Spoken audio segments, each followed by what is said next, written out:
সাংসদ দীপক অধিকারী ওরফে দেবের উপরেই ভরসা রেখেছে তৃণমূল কংগ্রেস। তবে বিজেপি এখানে একটু অন্য পাশা খেলেছে। এবার আর ভারতী ঘোষ নয়, এবার দেবের মুখোমুখি লড়াইতে আরও এক তারকা হিরণ চট্টোপাধ্যায়। তাকে এই লড়াইতে দেবের মুখোমুখি দাঁড় করিয়ে দিল বিজেপি।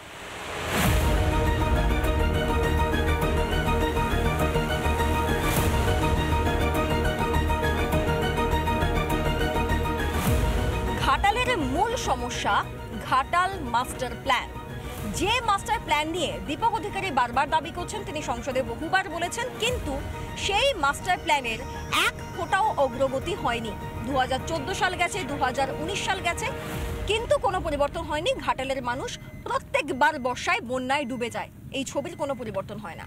পাল্টা হিরণ চট্টোপাধ্যায় বলছেন সমস্ত কিছুর অ্যাপ্রুভাল রয়েছে, কাজের কাজ কিছুই হচ্ছে না। তাহলে আসল বাস্তবটা কোথায়? যদি পাশা পাল্টায় তাহলে কি ঘাটাল মাস্টার প্ল্যান শেষ পর্যন্ত কার্যকরী হবে? যে সমস্ত রাস্তা দিনের পর দিন ঠিক হয়নি সেই সমস্ত রাস্তার সমস্যার সমাধান হবে? যেখানে যেখানে বাঁশের সেতু আজ অব্দি রয়েছে, সঠিক পথ তৈরি হয়নি বহু মানুষের জন্য, সেই সমস্যার সমাধান হবে? আর সেই সমস্যার সমাধানে মানুষকে ফের একবার তৃতীয়বারের জন্য তৃণমূল কংগ্রেস ওরফে সুপারস্টার দীপক অধিকারীর উপর ভরসা রাখবে, নাকি পাশা বদলে এবার হিরণে ভরসা রাখবে ঘাটালবাসী?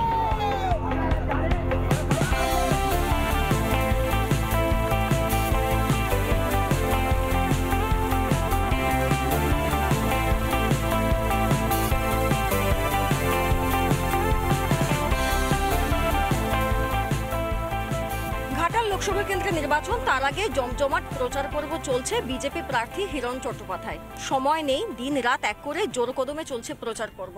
তো এই মুহূর্তে খুব কষ্ট করে একটু সময় পাওয়া গেছে হিরণদার থেকে। হিরণদা, যেটা সমস্যা সেটা হচ্ছে যে দিন রাত এত প্রচার, রাতে ঘুম নেই, শরীরটা কি করে সুস্থ রাখা হচ্ছে? শরীর বাংলার মানুষকে তো ন্যায় দিতে হবে। যে দুর্নীতি চলছে, যে অপশাসন চলছে, যে হারমাত বাহিনীর এখানে শাসন চলছে, তার থেকে বাংলাকে মুক্ত করতেই হবে। সেই যুদ্ধের লড়াই আমরা করছি, এটা যুদ্ধ চলছে। ঘাটাল থানার পুলিশ ওসি স্বয়ং এসছে, শঙ্খ চ্যাটার্জি, তিনি এসে আমার যে পিএ তমগ্ন দে তার বাড়িতে এসে হামলা করেছে। তার অসুস্থ মা, হার্টের পেশেন্ট, তাকে দরজায় লাথি মারছে, মেরে বলছে বেরোন এক্ষুনি। লাথি মেরেছে? কালকে আপনি দেখেছেন, কালকে তো আপনার চ্যানেলে সকাল থেকে চলছে। তো এই যে ভয়ঙ্কর পরিস্থিতি পুলিশের, আমি যখন 5 মিনিটের মধ্যে পৌঁছেছি, ওরা জানতো না বোধহয় আমি এখানে আছি। যেহেতু আমার গতকাল ঘাটালে প্রোগ্রাম ছিল, ওরা হয়েছিল আমি ঘাটালে আছি, তা আজকে ওর পিএকে গিয়ে চমকে ধমকে আসি। তো এখানে আমি সঙ্গে সঙ্গে খবর পেয়েছি, 5 মিনিটে পৌঁছেছি। আমি পুলিশকে বলছি যে আপনার কাছে সার্চিং ওয়ারেন্ট থাকলে আপনি দিন, আপনার কাছে অ্যারেস্ট ওয়ারেন্ট থাকলে আপনি দিন, সেটা দেখান, কি কেস সেটা দেখান। না, আপনাকে দেখাবো না। কেন দেখাবেন না আপনি? আরে আমি এই ওয়ার্ডের কাউন্সিলর, আমি এখানকার বিধায়ক, দেখাবেন না কেন? না, দেখাবো না আপনাকে। দেখুন, পকেটে হাত দিয়ে, কোমরে হাত দিয়ে একজন পুলিশ অফিসার একজন এমএলএ এর সামনে কথা। দেখুন, এমএলএ তো একটা constitutional post, being elected by the public, and it's a representative of the public. বলছে কি আছে দাদা, আপনি কে, তাতে কি হয়েছে? আপনি দেখুন লাইভেতে কিভাবে ব্যবহার করছে একজন পুলিশ। এই পুলিশ এত সাহস পেল কোত্থেকে? কারণ আপনি বলতে চাইছেন করানো হচ্ছে 100%। আপনি বলুন না, কোনো সার্চ ওয়ারেন্ট নেই, কোনো অ্যারেস্ট ওয়ারেন্ট নেই, পুলিশ সারা রাত ধরে দামামা বাজিয়ে গেল, হামলা করে বেড়ালো। দিয়ে সকালবেলা আমি যখন তার মাকে শান্ত করে, মা কাঁদছিল, শান্ত করে যখন আমি 7টা 7:30টার সময় বেরোলাম, বাড়ি পৌঁছলাম, তারপরে আধ ঘন্টার মধ্যে পুলিশ ওখান থেকে চলে গেছে।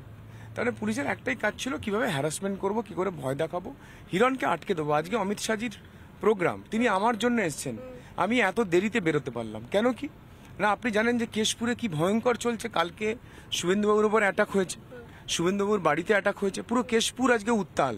এটাই চেয়েছিল তৃণমূল, যে ভয় দেখিয়ে দেবো, চমকিয়ে দেবো। না, কিন্তু এটা করে কি লাভ?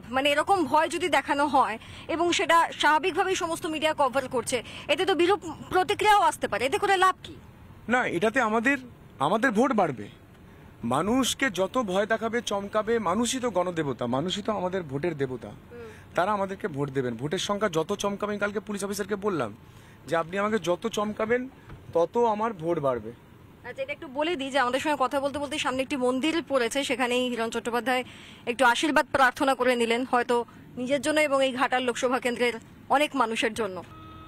কিন্তু এই যে আপনি যিনি বিদায়ী সাংসদ, আবার ফের একবার প্রার্থী, 3বার তৃণমূল কংগ্রেস তার উপর ভরসা করছে, আপনি যতবার দীপক অধিকারীর বিরুদ্ধে কোনো অভিযোগ এনেছেন বা যেটা শাসক দল বলে থাকে যে বারবার আক্রমণ শানাচ্ছেন, দীপক অধিকারী বারবারই খুব হাসি মুখে হালকা চালে গোটা বিষয়টাকে কিন্তু এড়িয়ে গিয়েছেন বা সাবধানতা অবলম্বন করেছেন।